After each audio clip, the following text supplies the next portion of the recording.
we all know that our country's journey toward equality is not finished yet. We know it right here in this room.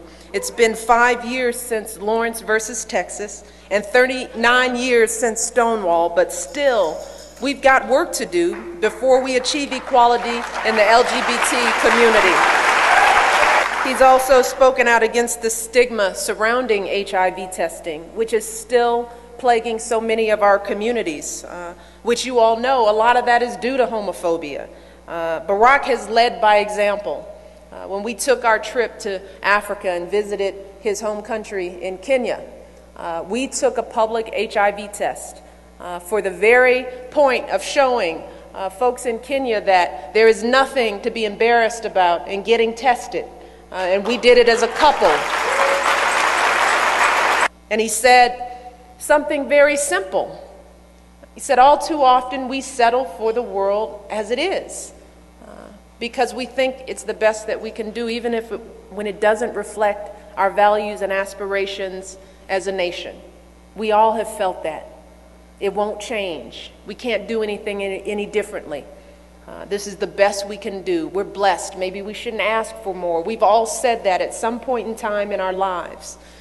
But Barack reminded us on that day that we also know what the world should look like. And I'm here because I know I've lived with this man for 20 years. And I say this all the time. He has not let me down once. He has spent his entire life trying to build the career based on that struggle to narrow the gaps. And wherever he has a chance, he uses his God-given talents to move that bar. That's what he did all those years ago, working in churches, helping families build better lives. And it's what he did when he turned down a big law firm to become a civil rights attorney all those years ago. And that's what he did as a state senator before entering the U.S. Senate. He was a champion of the law that amended the Illinois Human Rights Act in our state to prohibit discrimination on the basis of sexual orientation and gender identity in the workplace. In the world as it should be, we can work together to repeal laws like DOMA and don't ask and don't tell. And we can oppose